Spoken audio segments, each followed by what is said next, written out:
네, 우리 요한일서 5장 1절부터 5절 말씀 보도록 하겠습니다. 같이 보겠습니다. 예수께서 그리스도이심을 믿는 자마다 하나님께로부터 난 자니 또한 낳으신 이를 사랑하는 자마다 그에게서 난 자를 사랑하느니라. 우리가 하나님을 사랑하고 그의 계명들을 지킬 때에 이로써 우리가 하나님의 자녀를 사랑하는 줄을 아느니라. 하나님을 사랑하는 것은 이것이 우리가 그의 계명들을 지키는 것이다. 그의 계명들은 무거운 것이 아니다. 그를 하나님께로부터 나서 세상을 이기느라. 세상을 이기는 승리는 이것이 우리의 믿음이다. 예수께서 하나님의 아들이 믿는 자가 아니면 세상을 이기는 자가 누구냐. 요한일서의 내용을 드리고 있는데요. 세상을 이기는 믿음이라는 제목으로 얘기를 나누겠습니다. 요한일서는 교회 안에 일어났던 많은 이단들, 특히 초대교회에 가장 영향력을 입혔던 영지주의를 막기 위해서 요한이 보낸 편지, 요한일서라고 보면 되고요. 또 요한이서도 같은 내용이지만 곧 내가 방문하겠다, 그걸 알리는 내용이고, 또 요한3서는 가이오에게 개인적으로 보내는 서신이에요. 사실은 요한일서가 굉장히 좀 중요한데, 우리도 은혜를 받아야 되겠지만 그 은혜를 어떻게 우리 다음 세대에게, 후대들에게 전달할 것인가. 이런 중심으로 좀 말씀을 보면 좋겠습니다. 어, 제가 좀 아침에 일찍 일어나서 말씀을 몇 편 준비하는 가운데 오늘 이 말씀을 이제 준비하느라고 막 좀 시간에 쫓겼는데요. 어, 여러분들은 그냥 한 장짜리로 거기 정리되어 있는 걸 보지만 거의 한 7, 8시간 정리한 거라고 보시면 됩니다. 제 개인적으로는 사실 목회자가 말씀과 기도에 집중한다. 이게 쉽지 않아요. 일들이 많기 때문에. 근데 제 개인적으로는 한 1년 6개월 동안 거의 뭐 일주일에 한 번씩 이런 시간이 돌아오고 또 그 정리한 말씀을 가서 전달하고 하다 보니까 말씀의 위력, 기도의 축복, 이것을 다시 한번 확인하는 굉장히 중요한 시간들이 됐어요. 아마 이 이제 결과들을 가지고 8월부터는 또 아프리카에 가서 거기 이제 현지인 목회자들에게 전달하게 될 것 같은데 그 이후에 일어난 일들은 저는 그냥 성경에 나와 있는 뭐 15나라의 뭐 사람들이 와서 뭐 15나라의 복음이 증거됐다. 우리는 그냥 뭐 그렇구나 이렇게 얘기하지만 우리의 삶 속에 이런 일들이 일어나는 그런 축복들을 우리가 뭐 대단한 노력을 해서가 아니라 일상적인 삶을 복음 때문에 살아가고 있는데 하나님이 문을 여시는 것들을 보게 됩니다. 우리의 현장에서도 그렇고요. 그래서 요한일서는 고난 중에 특히 분란을 일으키고 뭔가 이렇게 우리가 하나님의 은혜를 쭉 지속해서 받기가 어려울 정도로 혼란을 주는 그런 이론들, 또 분위기들, 그러한 사람들이 참 많아요. 저도 이 복음운동 속에 또 한 교회 안에 근 30년 가까이 이렇게 있으면서 보면 제가 처음에 와서 봤던 교육자들, 저 먼저 있던 교육자들 없어요. 그리고 그 후에도 많은 교육자들이 한 80여 명 이상 왔다 갔고요. 거기 중직자들은 뭐 한 70%가 바뀌었고 또 성도들도 거의 많이 바뀌었거든요. 뭘 보고 있냐면 그 당시에는 대단히 중요하다고 강조도 하고 막 또 간증도 하고 또 어떤 것은 틀렸다 맞다 막 이렇게 고민도 하고 했지만 시간이 지나가 보니까 어, 하나님이 하시는 것들이 있는 것을 저는 이렇게 보게 되거든요. 특히 교회 안에 약간 어려움이 올 때, 이때 보면 좀 생각들을 많이 하게 돼요. 그래서 여러분들이 가정이나 또 일하는 곳이나 특히 교회에서 많은 일들과 어려움들이 있을 때 특히 이 서신서, 후반부에 나오는 서신서들을 좀 읽으면서 하나님의 뜻을 좀 발견할 수 있기를 바랍니다. 자, 첫 번째로 말하고 있는 내용은 요한일서 1장 5절부터 10절에 하나님은 빛이시다. 이것을 말하고 있는 겁니다. 그러니까 하나님이 빛이라는 것을 강조하고 있다는 것은 그 당시에 고난과 이단의 세력들이 막 역사에서 거의 막 교회가 흔들릴 정도라는 걸 한번 생각하고 이 말씀을 한번 보세요. 그러니까 흑암 세력이 덮여 있다는 것을 강조하고, 그런데 하나님은 빛이시다. 이런 것을 좀 강조하고 있는 거거든요. 실제로 우리 후대들이 영적인 문제에 걸려 있는 아이들이 많습니다. 아주 어린 시절에는 뭐 악몽, 뭐 이상한 일, 뭐 학교 폭력 이런 거에 시달리는 것도 있지만, 가장 심각한 게 뭐냐면 이제 대학을 들어가고 또 대학을 졸업하고 사회활동을 하면서 오는 문제가 세상이 커 보이고 하나님의 말씀과 자기가 신앙생활했던 것들은 별로 그렇게 영향을 못 주는, 그러니까 하나님 없어도 그런 배경과 조건과 시스템 속에 들어가서 어떤 위치를 차지하고 중요한 시간과 노력을 기울이면 행복해지겠지.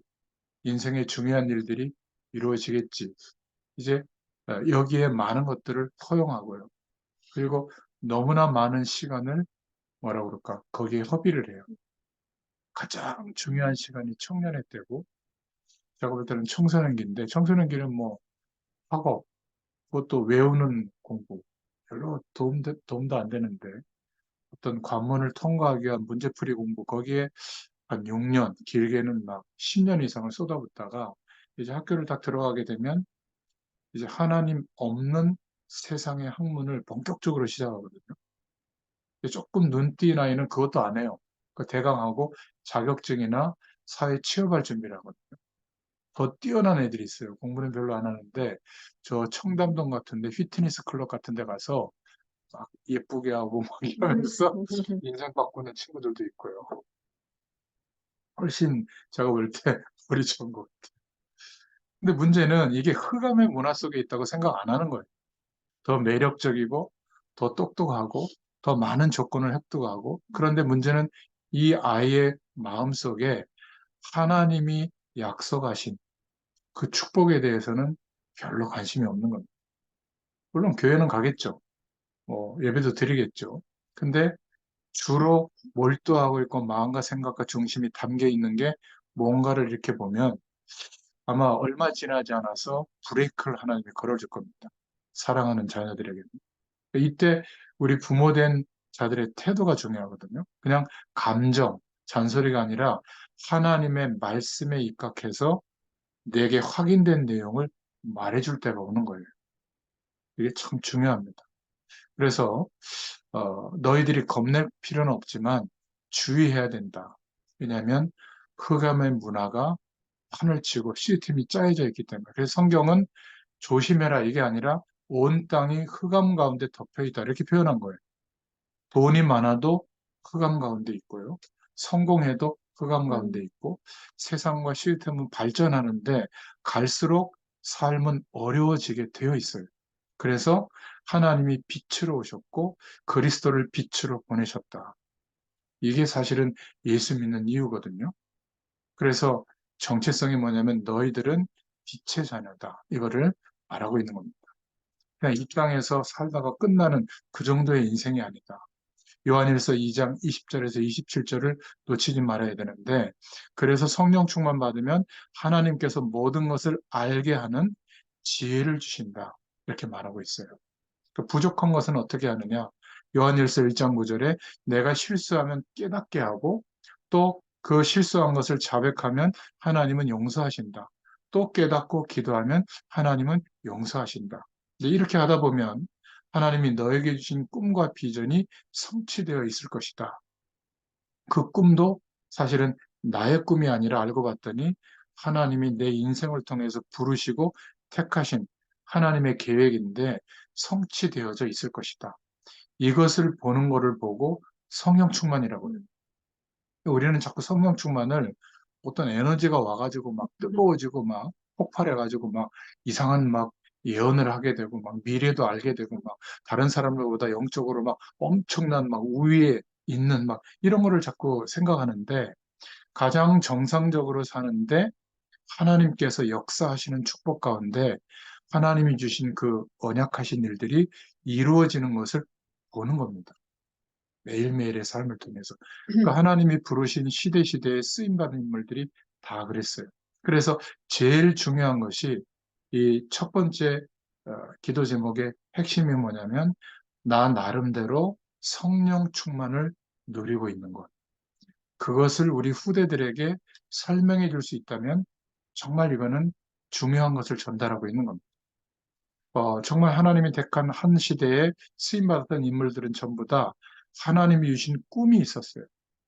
이걸 비전이라고 말할 수 있는데 이것을 가지고 묵상하고 이것을 가지고 말씀을 보고 이것을 가지고 기도 제목을 삼고 또 묵상하고 그러니까 이런 상태가 성령 충만의 상태거든요.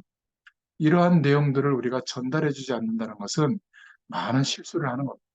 요셉이 이거를 붙잡았거든요. 그러니까 살려가서도 노예로 가서도 밥을 먹어도 문제가 와도 성공해도 다 이것 때문이라는 것을 이 요셉은 기억하고 있었던 겁니다.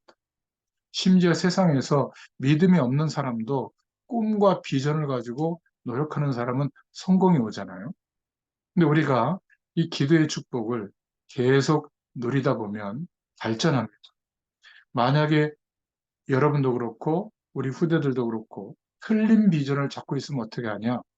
하나님이 고쳐주십니다.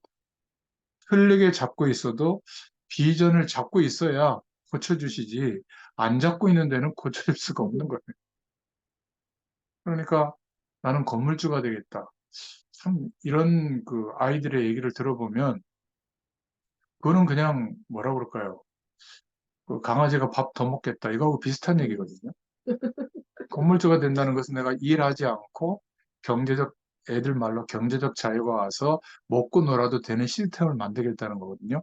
그러면 행복할 것 같잖아요. 아침에 눈 떠서 잠들기까지 괴로워요. 제가 그런 분들을 몇 분 만나봤어요. 건물이 여러 채고 뭐 세계 15개 기업들을 가지고 있고 남편은 돈을 아무리 써도 돈이 더 버는 이런 분들이 있어요. 참 신기하더라고요. 거의 100평이에요, 집이 가보니까. 근데 이분의 고민이 뭔지 아세요? 오늘 어디 가서 머리를 하지? 스타일이 나와야 되니까. 무슨 옷을 입지? 밥도 아무나 못 먹어요. 누구랑 어디 가서 먹지? 골프를 누구랑 치러 가지? 오늘 뭐 하고 지내야 재밌지? 이게 고민이래요. 어느 정도로 고민이야. 자존심 상할 정도로. 나보다 더 괜찮은 그런 행색들을 하고 있습니다. 제가 저희 교회도 한번 오게 했거든요. 수준 낮아서 어떻게. 그래서 제가 사랑의 교회 연결해 줬는데 거긴 좀 좋다고 하더라고요. 자, 이제 그런 것들을 보면서 많은 생각들을 하게 됐습니다. 여러분, 나름대로 성령 충만을 누릴 수 있는 답, 이게 꼭 있어야 됩니다. 어, 우리가 확실하지 않다면 어떻게 이러한 중요한 축복이 전달이 되고, 혹시 우리 후대들이 다른 계획과 다른 것에 몰두하고 있을지라도 치유돼야 되잖아요. 어떻게 치유가 되겠습니까? 잔소리? 그냥 뭐 교회 갔다가 앉혀놓는다고 되는 게 아니더라고요. 그리스도가 빛인데 그 빛이 나에게 와 있다. 그냥 빛이 아니라 이런 햇빛이 아니라 모든 것을 치유하는 창조의 능력이 와 있는 거거든요. 그래서 어떤 면에서는 이 믿음의 사람들은 믿음이 좋다라기보다는 하나님이 주신 비전, 꿈이 확실했죠. 그러니까 다윗이 정시기도 하고 있는데 대제사장이 와서 왕이 될 것이다. 이거를 알려줬잖아요. 그러니까 골리앗을 대하고 보는 눈이 달랐어요. 다른 사람들은 무섭게 보지만 다윗은 하나님이 세우실 꿈이 있었기 때문에 골리앗을 책임져야 될 상대라고 본 겁니다. 그것이 이유가 됐던 거예요. 형들이 막, 야, 너 헛소리 하지 마라 그랬더니 내가 왜 이유가 없겠냐고 이렇게 얘기했거든요. 완전히 달라져 있던 거죠. 하나님은 우리에게 먼저 말씀을 주시는 겁니다. 빛이시다. 우리가 바로 그 빛을 받은 빛의 자녀다. 그래서 이 창조의 빛을 받은 빛의 자녀는 어두움을 이길 수가 있는 겁니다. 어둠을 이기려고 노력해서 이기는 게 아니라 창조의 빛이 임해 있기 때문에 그걸 말하고 있는 거예요. 요한일서에서. 너는 빛이기 때문에 그 빛을 밝히면 어두움은 저절로 없어집니다. 제가 어머니랑 그 등촌동에 있는 그분하고는 한 달에 한 번, 그 남자 집사님이 어머니를 모시고 이제 예배를 드리기 원해서 예배를 드리는데 약간 좀 이렇게 생각이나 이런 것들이 왔다 갔다 하시거든요. 근데 벌써 1년이 됐어요. 제가 두 분을 두고 이렇게 말씀을 준비해서 등촌동이 어디냐면 그 예원교회 앞이거든요. 거기 이제 가는 겁니다. 벌써 봄, 여름, 가을, 겨울이 지났죠. 근데 이분이 많이 좋아지고요. 처음에 가면 그 기도문을 뒤에 이렇게 드리면 그걸 다 찢어요. 그 정도로 이렇게 힘들었던 어머니인데 이분이 지금은 매일 기도문을 가지고 기도를 합니다. 그러니까 그 가족들, 특히 그 집사님은, 남자 아드님은 얼마나 이게 감사하겠어요. 그러니까 그 말씀이 너무 이렇게 소중하게 생각하고 그런 비슷한 처지에 있는 사람들을 생각하면서 막 보내주는 거예요. 저는 그런 분들을 이렇게 보면 참 특별하다. 하나님이 그런 은혜를 주고 있구나. 우리는 이렇게 익숙한 말씀이라고 생각하는데 어떤 분들은 그분이 한 6년째 말씀을 듣고 있거든요. 그 신림동 다락방에서. 근데 그 바쁜 의사인데도 저녁 딱 우리가 몇 시야? 7시 하거든요. 근데 거의 한 번도 안 빠집니다. 참 제가 보면요 신기해요. 그리고 뭐라 그럴까? 그 일반적인 그런 교회 속에서도 말씀 묵상, 주일 강단의 말씀 붙잡고 말씀 묵상한 거를 이렇게 올리거든요. 몇 사람 안 돼요. 제가 이렇게 많이 보내도. 근데 이분이 매일 올리는 그것을 또 주변에 보내요.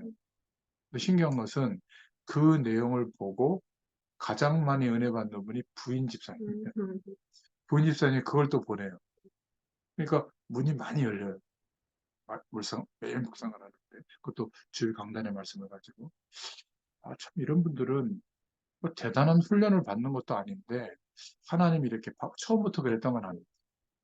근데 하나님의 시간이 되니까 그렇게 하나님 역사하시는구나. 여러분 정말 어, 하나님이 내게 주신 비전을 가지고 묵상해보고 그 비전을 가지고 말씀을 보고 묵상하고 또 내게 주신 기도 제목을 가지고 묵상해보세요. 반드시 하나님의 인도하심이 보이게 될 줄로 믿습니다. 자, 그래서 어, 성경에요. 내게 생명이 있음을 알지 못하느냐? 성령이 내 속에 계시는 것을 알지 못하느냐? 요한일서 2장 20절에서 27절에 보면 그렇게 말씀하고 있거든요. 우리에게 와 있는 이 어마어마한 축복이 있는데 대부분의 신자들이 몰라서 못 누리는 겁니다. 돈보다, 사람보다, 내가 세상에서 이루어야 될 어떤 안정적인 삶보다 그렇게 중요하게 여기지 않으니까 우리 기도 제목 속에서 이게 중요하게 구해지지 않는 거거든요. 그래서 우리는 이 요한일서를 보면 사랑하라는 것을 많이 강조해요. 그 대상이 누구겠어요? 교회 안에 있는 이단 역할하는 그 사람들도 사랑 안 하는 겁니다. 근데 요것만 딱 따옴표를 따서 왜 사랑하지 않느냐 이렇게 말하면 불가능한 거예요. 근데 조건이 뭐냐면 빛의 자녀가 맞다면 사랑할 수 있다는 거예요. 그러니까 이것을 방해하고 이 빛을 모르도록 하는 게 적 그리스도라는 거죠. 그래서 하나님의 말씀을 우리가 어떻게 받아야 할까? 첫 번째로 생명의 말씀으로 받아야 합니다. 여러분 성경을 이렇게 혹시 볼 수 있으면 보면서 이렇게 들으시면 좋겠는데요. 1장 1절에 요한일서 우리가 들은 바요 눈으로 본 바요 자세히 보고 우리의 손으로 만진 바다. 1장 2절에 아버지와 함께 계시다가 우리에게 나타나신 바 되었다. 1장 3절에는 아버지와 그 아들 예수 그리스도께서 함께 계시다가 나타나신 바 된 빛이다. 그래서 두 번째, 우리가 듣고 전해야 될 소식은 무엇이냐? 뭐라고 말하고 있냐면 이것을 좀 전해야 된다. 1장 5절에 하나님이 이 창조의 빛이시라는 거. 그분에게는 어두움이 조금도 없다.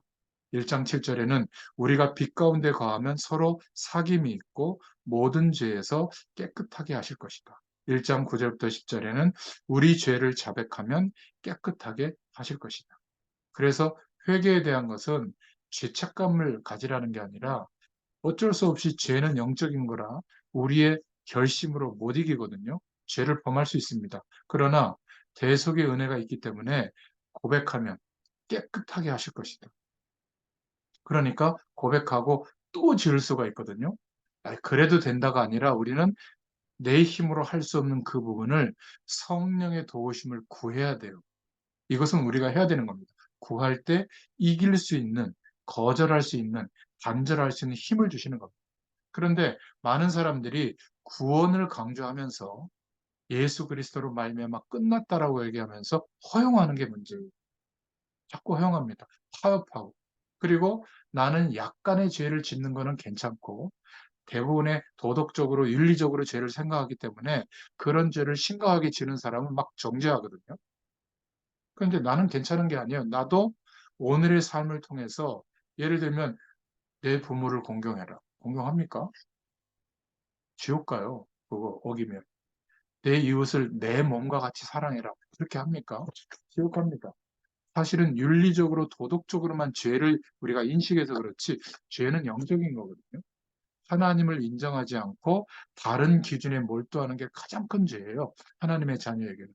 그게 살인하는 것보다 미안하지만 더 큰 죄라는 것을 인정하지 않고 나는 괜찮은 사람이라고 자꾸 여기는 겁니다. 저 사람은 죄인이에요. 이게 우리가 범하는 가장 큰 실수거든요. 그러니까 요한일서를 읽으면서 제가 깨닫게 된 것은 정말 우리가 이런 모습이구나.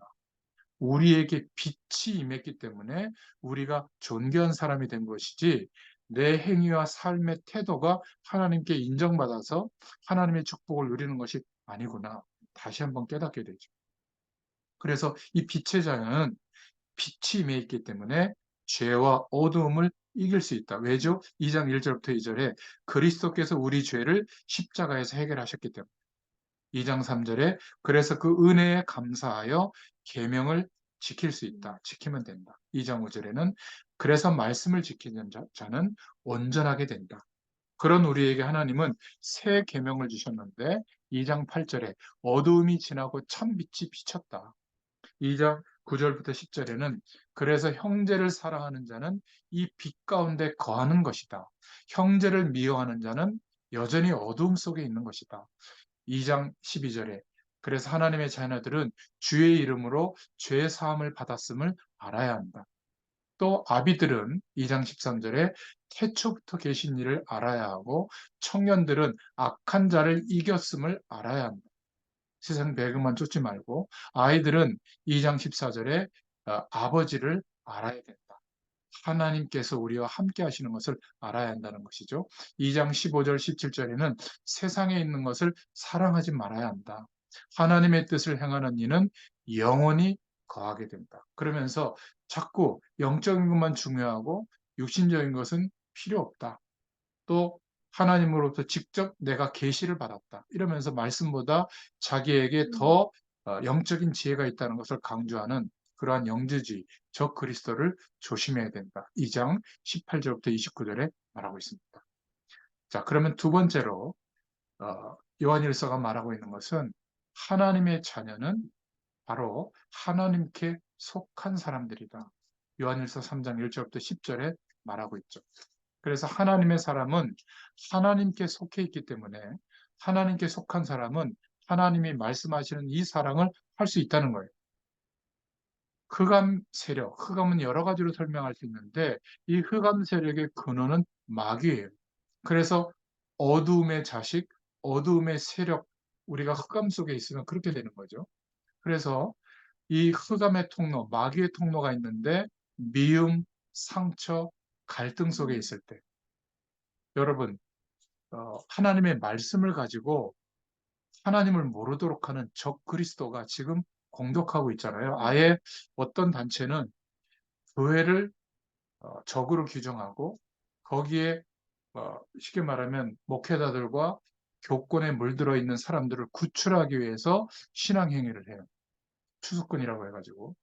우리도 가끔 그런 표현을 쓰거든요. 저 복음이 희미한 교회에다가 복음이 없는 교회에다가 훈련된 사람들을 풀어가지고 뭐 구원한다. 그 이단 생각입니다. 성경은 그렇게 말하고 있잖아요. 사랑을 말하고 있거든요. 그들을 적개심을 내는 게 아니라 그들 속에 역사하는 흑암 세력이 꺾여지면 주님 앞으로 돌아옵니다. 우리 주변에도. 그래서 적 그리스도가 이렇게 공격하고 있는데 서로 미워하고 있으면 어떻게 되는가? 그걸 말하고 있는 겁니다. 마귀의 통로가 주로 상처거든요. 상처는 미워하는 것에서 옵니다. 내가 하나님의 사랑과 은혜로 기쁜데 상처받는 경우는 없거든요. 결핍, 상대적 열등감, 내가 막 이루려고 했던 것이 시간이 지나도 안 이루어지거든요. 그렇게. 그런 것들이 상처로 담는 겁니다. 그리고 적개심이 생기고 그런 것을 더 많이 갖고 있는 사람, 부모 배경 때문에, 노력하지 않는 것 때문에, 부정직한 방법으로. 그리고 그런 것을 보면 막 미움이 생기잖아요. 거기에서 갈등이 오는 겁니다. 이게 마귀의 통로라는 거 우리 후대들에게도 알려줘야 돼요. 그래서 너는 어떤 상처든지 상처를 가졌거나 없애려고 하는 그 노력은 벌써 지고 있는 거다. 오히려 그런 상처가 있다면 하나님의 축복을 더 누려라. 그러면 축복의 통로가 될 거다. 너의 연약함 때문에. 대부분 그 연약함 때문에 하나님을 바라보거든요. 형평과 우리의 환경이 좋은 사람들은 사람들을 많이 깊이 볼 수 있는 눈이 없어요. 그냥 표면적으로만 보는 겁니다. 아, 저 교양 없는 것들, 아, 저 모자란 것들, 이렇게만 보잖아요. 한 사람 뒤에 하나님이 세계복 말씀 문을 다 열어놓고 있다는 것을 못 봐요. 그러니까 나면서 안진뱅이 된 자가 40년 동안 구걸하고 있단 말이에요. 말쑥하게 차려입고 구걸했겠습니까? 아유, 이렇게 꺼리는 그런 입장이었어요. 다 꺼렸을 겁니다. 조금 동정심 있는 사람 동전 몇 푼 던져줬겠죠. 그 사람 뒤에 남자들만 장정 5천 명이 돌아오는 전도의 문이 열려 있다는 것을 어떻게 볼 수 있겠습니까? 막 활동력이 있고 대단히 성공하고 그리고 막 성격도 좋고 이런 사람들 볼 때 우리는 저 사람이 복음만 받으면 큰 전도의 문이 될 거다. 뭐 그럴 수도 있겠죠. 그런데 그러면 다 그런 동기 가진 사람들의 눈에 띄었겠죠. 저 같은 사람이 방황할 때, 청소년기 때, 아유, 뭐 저런 게 다 있어. 그 정도가 아니라 아주 경멸했을 겁니다. 야, 쟤하고 절대 놀지 마. 그런 애들 있잖아요. 그 중에 거의 1, 2순위를 다 탔을 거예요. 오죽했으면 저희 아버지가 창피해서 교회를 못 나왔겠어요. 장로님. 그때 누가 저한테 저 사람 인생의 뒤에 세계복음 문이 열려 있다는 걸 누가 봤겠습니까? 저희 집사람이 봤다는 거예요. 저하고 인생을 거는 거 아니에요. 결혼하기로. 제가 결혼할 때 상태가 별로 안 좋았어요. 참 신기합니다. 그래서 고생도 많이 했지만, 제가 이렇게 늦게 철들어가지고, 어, 아이 셋을 키우고 집사람으로 사는 게 너무 대단한 거구나. 그래서 설거지도 하고, 쓰레기도 버려주고, 약간 좀 노력을 하는데, 정말 그런 것들이 힘든 일들이에요. 그 집안일들이. 제가 그런 거 에, 한다 그러니까, 아이고, 이제 2년 했으면서 앞으로 28년 남았다고. 그러면서 이제, 좀, 뭐라 그럴까. 예전에는 뭐, 내가 좋아하는 조건이 있기 때문에 사랑했다면, 이제는 모든 것을 통해서 좀 안쓰럽기도 하고, 더 어떻게 사랑의 감정이 더 드는 것 같아요. 그래서 내가, 어, 이 친구가 조금 이렇게 시간을 내서 운동도 하고, 뭐도 배우고, 뭐 산책도 하고, 이럴 수 있는 시간을 내가 이거 하나 하면 좀 시간이 생기겠지. 이런 마음으로, 기쁜 마음으로 조금 도와주고 있거든요. 이 얘기를 또 들을 텐데, 뭘 얼마나 했다고 그러는지.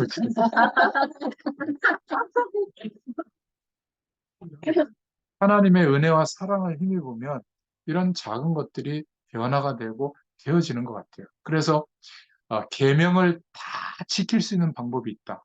요한일서 3장 20절에서 24절에 말하고 있는데 어떻게 하나님의 말씀을 다 지킬 수 있느냐? 사랑하는 것이다. 이러면 말씀을 다 지킬 수 있고 하나님이 지키고 있다고 본다. 그래야 흑암 세력을 이길 수 있다. 이렇게 말하고 있는 겁니다. 그래서 우리 후대들에게 성공자의 조건, 실패자의 조건을 꼭 얘기해 줘야 돼요. 대부분 이렇게 생각합니다. 하나님의 은혜와 능력이 임하면 나를 방해하거나 힘들게 하는 사람은 아무도 없고 무조건 나를 막 칭송하고 도와주고 막 협력하고 이런 사람만 있다고 착각하거든요. 전혀 그렇지 않습니다. 여러분 사회생활 해보고 있잖아요. 사회생활은 하나님이 주신 축복을 혼자 성공하는 게 아니에요. 사회 속에서 그런 불합리한 사람들 속에서 성공의 축복을 누리는 거거든요. 아무리 내가 전문성 있고 실력을 가지고 있어도 사회 속에서 소외되는 전문성이라면 소통이 안 된다면 그거는 아무 도움이 안 되는 겁니다. 특히 클래식이라는 장르가 많은 일반적인 사람들과 소통될 수 있는 답을 못 찾으면 뭐 우리가 막 예전처럼 막 봉건용주나 이런 사람들이 하는 게 아니잖아요.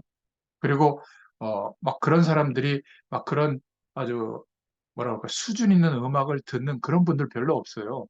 뒤에서 트로트 막 들으시고 그래요. 그런 회장님들이. 옛날 황제와 귀족들은 다 초청해서 실내악으로 그런 것들 듣고 했잖아요. 그리고 평생을 책임져주는 임금을 지불하고 이러니까 그 사람들이 문학작품과 활동을 계속했는데 지금은 거의 그렇지 않은 겁니다. 그러니까 소통할 수 있는 답을 모든 분야에서 다 찾고 있는데 특정 분야만 못 찾고 있어요. 이게 너무 안타까운 겁니다. 주로 목회자들이 못 찾고 있고 예술 분야에서 못 찾고 있는 분야가 몇 분야가 있고 또 정치 분야가 못 찾고 있죠. 그들만의 시스템 속에만 갇혀 있는 겁니다.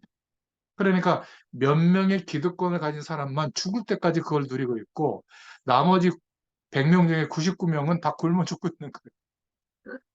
그렇지 않아요? 조금 이렇게 잘 보이면 떡국을 한두 개 떨어뜨려 주는 거 그거 가지고 연명하고 있단 말이에요. 그 밑에 대까지 내려가면 어떻게 되겠어요? 그러니까 당연히 줄 수밖에 없죠. 그런 분야에 준비하는 사람들이. 근데 제 개인적으로는 인간의 영혼을 치유할 수 있는 장르 중에 가장 힘 있는 장르가 저는 클래식이라고 보거든요. 문제는 이것이 어떻게 일반인들과 함께 대중화될 수 있느냐, 이런 것들을 좀 기대해 보시기 바랍니다. 아무튼 실력을 가지고 있어도 사회 속에서 무너지면 못하는 겁니다. 그래서 어떻게 보면 저와 여러분 한 명 때문에, 우리 후대들 한 명 때문에 살아가는 우리의 삶 속에 있는 사람들이 살맛이 나면 돼요. 요셉 한 사람 때문에 다 살맛이 났던 거예요. 우리는 그래서 하나님께 속한 사람이다. 이 말은 세상을 잘 몰라요. 세상 사람들이 몰라야 한다는 말이 아니라 알 수가 없는 거죠. 하나님이 함께하는 축복을 누릴 수 있어야만 알 수가 있는 건데, 그래서 멸망의 미래에서 구원받았다. 마귀의 권세에서 해방되었다. 하나님께 속한 사람은 반드시 증거가 일어나는데 그 사람을 통해서 하나님에 속한 사람이 왔다면 반드시 하나님의 사랑이 전달된다는 것. 이게 요한일서 3장에 나와 있는 내용입니다. 우리가 하나님의 사랑을 많이 받았다면 그것이 반드시 전달이 됩니다. 3장 1절부터 10절에 첫 번째로 하나님의 자녀는 하나님께 속한 자다. 그래서 3장 1절에 하나님께서 어떤 사랑을 주셨는지 세상은 알지 못한다. 3장 2절에 하나님은 하나님 자녀의 장래일을 책임지신다. 3장 3절부터 10절에 하나님의 자녀는 두 번 다시 마귀의 자녀가 되는 죄를 범치 않는다. 그래서 그리스도는 완전히 깨끗하시고 3장 3절에 4절부터 7절에는 하나님의 자녀는 죄에 속하지 않는다. 그러면서 하신 말씀이 우리가 복음 전할 때 주로 인용하는 말씀이죠. 3장 8절에 죄는 마귀에게 속한 것이다. 하나님의 아들이 오신 것은 마귀의 일을 멸하려 하심이라 이렇게 말씀하고 있죠. 그래서 두 번째로 하나님께 속한 자는 서로 사랑할 수 있다. 요한일서 3장 11절부터 18절에 이것은 11절에 처음부터 주신 말씀입니다. 12절에는 가인같이 되지 말라고 하셨다. 3장 14절에는 사랑하지 않는 자는 아직 사망에 머물러 있는 것이다. 3장 15절에 미워하는 자는 살인하지 않았지만 살인하는 것과 같아. 3장 16절에 그리스도께서 목숨을 버린 같이 형제를 위하여 목숨을 버리는 것이 마땅하다. 3장 17절에 궁핍한 자를 도와야 한다. 이 배경은 고난과 이단의 배경 속에 있는 교인들을 생각해 보시면 됩니다. 그래서 3장 18절에 말과 혀로만 하지 말고 행함과 진실함으로 사랑하라 이렇게 말씀하고 있죠. 세 번째로 요한일서 3장 19절부터 24절에 하나님께 속한 자가 가장 확신이 있다. 너희들은 3장 19절에 진리에 속한 줄을 알고 마음을 굳세게 해라. 3장 21절에 마음에 책망할 것이 없으면 하나님 앞에서 담대함을 얻게 된다. 3장 22절 24절에는 계명을 지키는 자는 무엇이든지 응답을 받으며 그 계명을 지키는 것이 곧 서로 사랑하는 것이다. 이렇게 말씀하고 있습니다. 그러면서 세 번째로 우리가 큰 기도 제목으로는 이 하나님이 사랑이시다. 요한일서 4장 7절부터 21절에 말하고 있죠. 하나님 자체가 사랑이시다. 그분의 사랑이 없었으면 우리가 구원받을 수가 없죠. 그냥 영원한 멸망에 왔겠죠.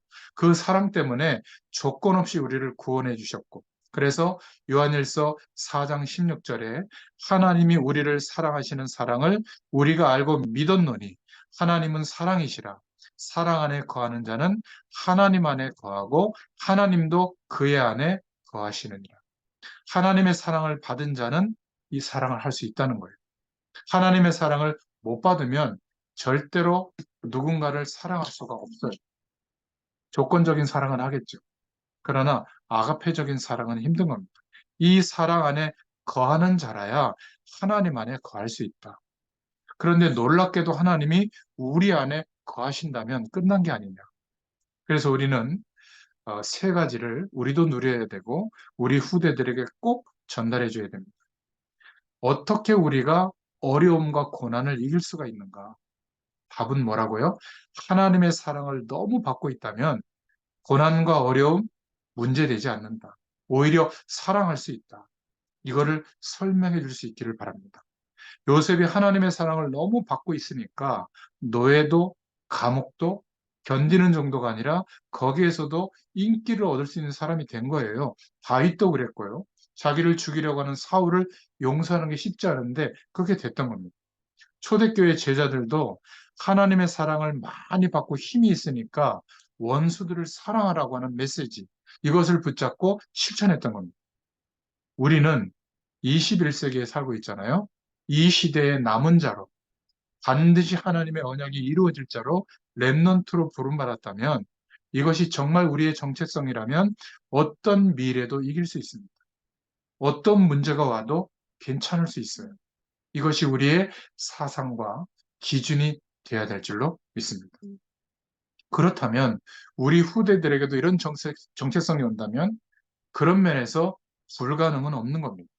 핑계할 것, 조건 따지지 않아도 됩니다. 기도할 수 있으면 돼요. 그래서 하나님이 가장 사랑하시는 대상이 누구냐? 이 시대의 부르심과 택하심을 입은 정체성을 확신하고 있는 사람이에요. 우리의 후대들이 지금부터도 무너지는데 세상에 나가서 어려움을 당할 때 견딜 수 있겠습니까? 별의별 일들이 다 생기는 거예요. 그렇죠? 아직 시작도 안 했다고 보시면 돼요. 그런 것들을 두고 우리가 오늘 말씀을 본다면 첫 번째로 요한일서 4장 1절부터 6절에 성령과 악령을 구분할 줄 알아야 된다. 영을 다 믿지 말고 거짓 영을 구분해야 된다. 4장 1절에 말하고 있죠. 그리고 2절에는 예수 그리스도를 알고 그가 육신을 입고 오신 것을 믿는 자는 하나님께 속한 것이다. 왜냐하면 예수 그리스도의 육신으로 오신 것을 부인했거든요. 영지주의자들이. 신성도 부인하고 요한일서 4장 3절에 그리스도를 누리지 못하는 것은 거짓 영에 속하는 것이다. 요한일서 4장 4절에 우리 안에 계신 그리스도는 세상 그 어떤 것보다 크시다. 또 4장 6절에는 세상에 속한 사람은 세상에 속한 말을 하죠. 세상이 그들의 말을 듣는다. 4장 5절에. 근데 우리는 하나님께 속했고 하나님을 아는 자는 우리의 말을 듣고 이로써 진리의 영과 미혹의 영을 구분한다. 복음 전해줘야 되는 겁니다. 두 번째로 요한일서 4장 7절부터 15절을 통해서 하나님은 사랑이시라고 하는 것을 강조하고 있죠.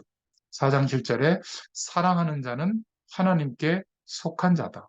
왜냐하면 8절에 하나님은 사랑이시기 때문이다. 그래서 4장 8절에 사랑하지 않는 자는 하나님께 속하지 않은 것이다. 요한일서 4장 9절에 하나님은 독생자를 세상에 보내셔서 우리를 살리셨다. 우리를 사랑하셔서 화목제로 그리스도를 보내신 것이다. 4장 10절에. 그렇기 때문에 11절에 우리도 서로 사랑하는 것이 마땅하다. 복음을 알고 있다면 마땅한 것이죠. 율법의 기준이 아닌 겁니다. 1장 요한일서 4장 12절에 하나님을 본 사람이 없으나 사랑 안에 거하면 그의 사랑이 우리 안에 온전히 이루어진다. 이렇게 말하고 있어요.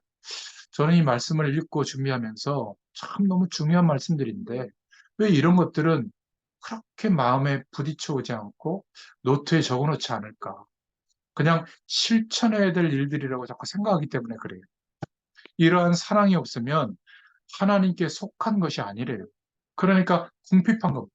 정신적으로도 빈약하고 멘탈적으로도 빈약하고 그러니까 자꾸 뭔가 우울해지고 말이죠. 열등감 느끼고 막 자존감이 막 없어지는 거예요.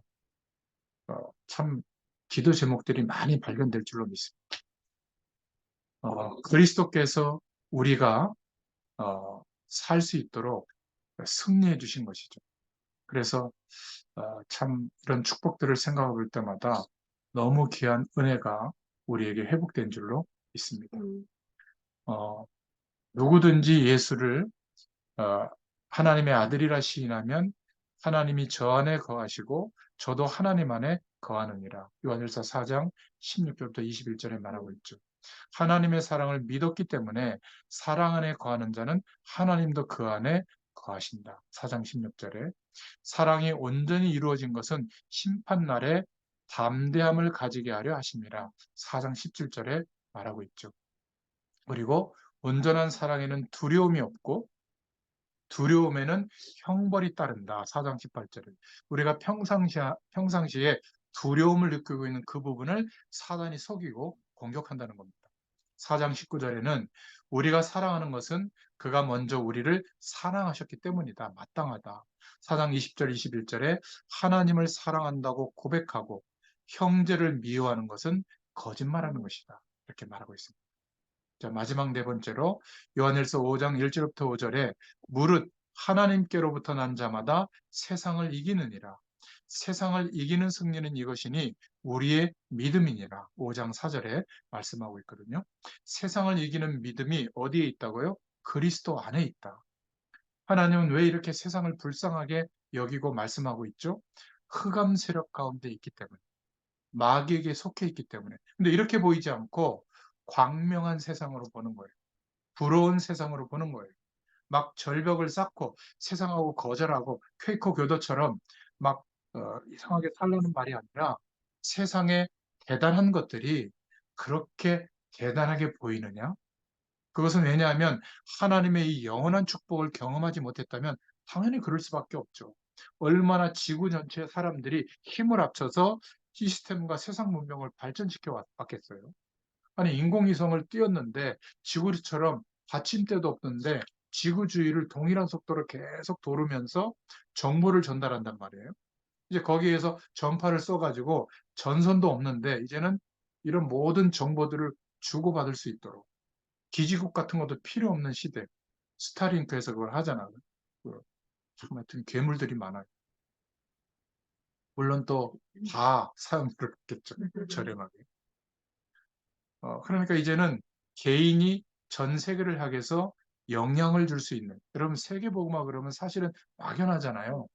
대단한 사람들과 대단한 자금과 대단한 인력이 동원되어야 된다면 생각할 수 있는데 얼마나 하나님이 축복하셨냐면 뛰어난 천재들을 동원해가지고 세상에 영향을 줄 수 있는 시스템과 이런 조건들을 하나님이 지금 다 만들어주고 있어요.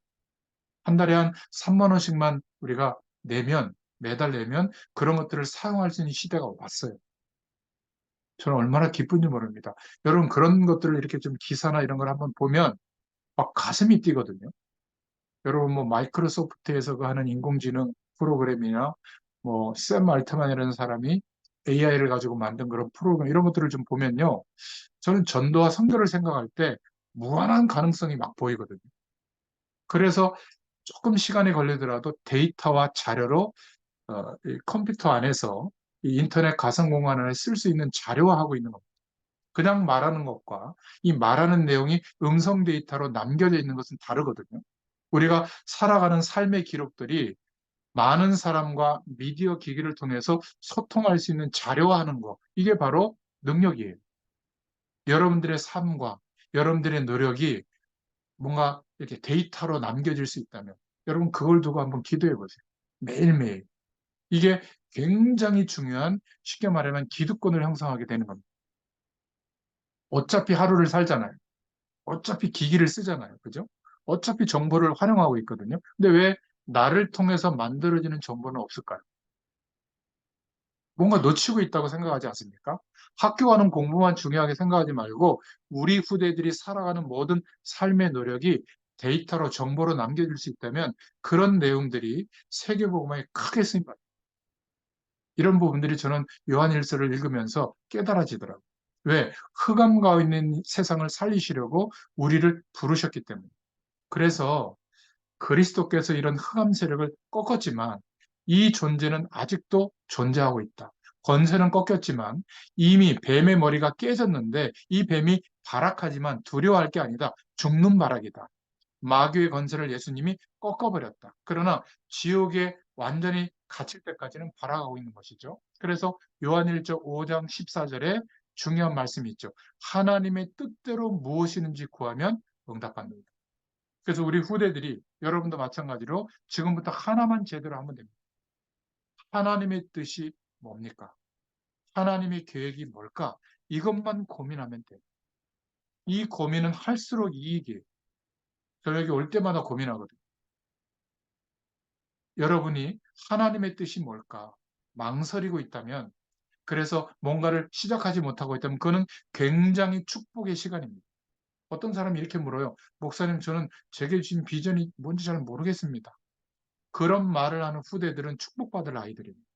여러분, 하나님의 계획이 뭘까? 이것은 묻고 있다는 것은 고민하고 있다는 거거든요. 그게 길어도 괜찮아요. 하나님이 주신 비전이라고 하는 것은 하나님의 손에 있기 때문에 늦게 오는 사람도 있고 빨리 오는 사람도 있는 거예요. 하나님이 확정을 해 주셔야 되는 거예요. 제게는 확정돼 있어요. 몇 가지는 참고해야 됩니다. 하나님이 쓰였던 인물들처럼 하나님이 주신 확실한 꿈을 꿔라. 이것을 놓고 하나님의 계획을 따라서 말씀의 인도를 받아서 나아가면 하나님이 틀린 것은 고쳐지게 하시고 맞는 것은 보강되게 하시고 이렇게 해주세요. 우리 안에 그리스도께서 우리 안에 함께 하시는 성령께서 그렇게 하시는 겁니다. 성령께서 완전하게 인도해 주시는데 이러한 것들을 몰라서 그냥 우리 편에서만 노력하고 있는 거죠. 주기도문에도 말씀하고 있잖아요. 아버지의 뜻이 하늘에서 이룬 것 같이 땅에서도 이루어지이다. 우리가 무슨 일을 하려고 할 때 또는 문제가 왔을 때 하나님의 뜻이 뭘까? 질문해 보면 굉장한 답을 깨닫게 됩니다. 그래서 요한일서 5장 4절에 무릇 하나님께로부터 난 자마다 세상을 이기느니라. 세상을 이기는 승리는 이것이니 우리의 믿음이니라. 이렇게 말하고 있습니다. 첫 번째로 그래서 세상을 이기는 믿음을 우리에게 주셨다. 요한일서 5장 1절부터 4절에 1절에는 그리스도를 믿는 자는 하나님께로 난 자다. 우리를 나게 하신 하나님을 사랑하는 것이 바로 믿음이다. 그러므로 하나님께로부터 난 자를 사랑하는 것이 참 믿음이다. 예수 믿는 사람들, 교회 안에서 갈등 속에 놓인 사람도 사랑할 수 있기를 바랍니다. 5장 4절에 하나님께로 난 자는 그래서 세상을 이기게 된다. 5장 5절에 예수가 하나님의 아들이심을 믿는 자는 세상을 이기게 된다. 증거가 뭘까요? 아들에 관한 증거를 주셨다. 5장 6절에 물로만이 아닌 피로 임하신 분이다. 그 피의 증거, 우리를 위해서 죽으시고 부활하신 분이라는 거죠. 5장 7절에 증거하신 이는 성령이시다. 5장 8절에 성령과 물과 피로 증거하셨다. 그래서 5장 9절에 사람의 증거를 믿을진데 하나님의 증거를 믿는 것이 마땅하며 그 증거는 아들에 대하여 증언하신 것이라. 그리고 5장 11절부터 12절에 구원받은 증거는 하나님이 우리에게 영생을 주신 것과 이 생명이 그의 아들 안에 있는 그것이다. 마지막 세 번째로 영원한 생명을 우리에게 주셨다. 요한일서 5장 13절부터 21절에 말하고 있죠. 이 생명이 이미 믿는 자에게는 와 있다. 5장 13절에 5장 14절에는 그의 뜻대로 그래서 무엇을 구하면 들으시기 때문에 우리는 담대히 구할 수 있다. 그래서 5장 15절에 구한 것은 얻은 줄로 믿어야 한다. 하나님의 뜻대로 구했는데 그 응답이 오는 것은 우리의 시간대로 오는 게 아니라 하나님의 시간의 문제일 뿐이지 반드시 응답하신다. 영원히 우리는 해방되어졌기 때문에. 5장 18절 21절에 그래서 하나님께 속한 자는 영원히 멸망받지 않고 영원히 죄 속에 거하지 않는다. 자, 그렇다면 죄를 자꾸 허용한다는 것은 생각해 봐야 될 부분인 겁니다. 허용하는 정도가 아니라 당연시 여기는 것, 회개하지도 않는 것, 성령의 도우심을 구하지도 않는 것, 죄를 자백하지도 않는 것, 이것은 정말 문제 있는 거예요. 그러니까 이게 우리 대에만 있었던 게 아니라 저는 이제 신학 공부를 했기 때문에 교회사를 보잖아요. 교회사마다 이런 문제들이 있었어요. 특히 구원론에 꽂혀 있는 신학을 강조하는 거기에 신앙 주류에 있는 사람들의 태도예요. 또 영적인 것을 강조할 때 주로 육신은 필요 없다고 생각하거든요. 미안하지만 에피큐로즘이라고 하나? 타락을 부추기는 또 그게 있거든요. 그게 기독교에서 나왔어요. 참 놀랍죠. 초기 기독교에서 파생된 겁니다. 그래서 어떤 문제까지 있었냐면 육신은 무익하기 때문에 금욕 다스려야 된다. 육체의 정욕을 다스려야 돼. 그런데 반대로는 어떤 일이냐? 무익한데 뭘 다스리냐? 마음대로 해라. 아무 상관이 없다. 그래서 신비주의를 쫓아가는 사람들, 막 이렇게 기적을 체험하고 방언을 하고 막 예언을 하고 이런 사람들의 특징이요. 두 가지입니다. 어떤 사람은 굉장히 경건한데 만나보면 어떤 사람은 굉장히 타락해 있어요. 그 두 가지 모습이 동시에 나타나는 이유가 복음에 입각한 게 아니라 영적인 것은 중요하고 육신은 무익하다. 이런 영지주의 배경이 있는 겁니다. 지금도 마찬가지. 또 나는 영적인 특별한 계시와 하나님의 은혜를 경험하고 있기 때문에 뭐가 있죠? 영적으로 우월감을 갖고 있기 때문에 교만한 거예요. 그러니까 말씀 앞에 나를 비춰보면 아무것도 아니거든요. 왜 이런 어마어마한 축복을 생각하지 않고 그런 것들에 매여 있냐? 이게 발견되는 게 정상인데 나는 괜찮고 나는 대단하고 저것들은 응? 뭐라고 해야 될까? 치료받아야 될 대상이고. 그러니까 어떤 태도를 취하겠어요? 아무리 공부를 많이 하고 엘리트라도 그런 사람들에게 어떤 태도를 취하겠어요? 무시하는 겁니다. 그리고 무시하는 정도가 아니라 경멸하는 태도가 나오는 거예요. 그게 가족이 그런 태도를 받으면 어떻게 될까요? 아무리 오직 예수해도 변화가 안 돼요. 이미 상처를 주고 있기 때문에. 내 삶 속의 직장 상사나 동료나 후배들에게 이런 캐릭터라면 복음 전달 안 됩니다. 그런데요, 세종로의 모습.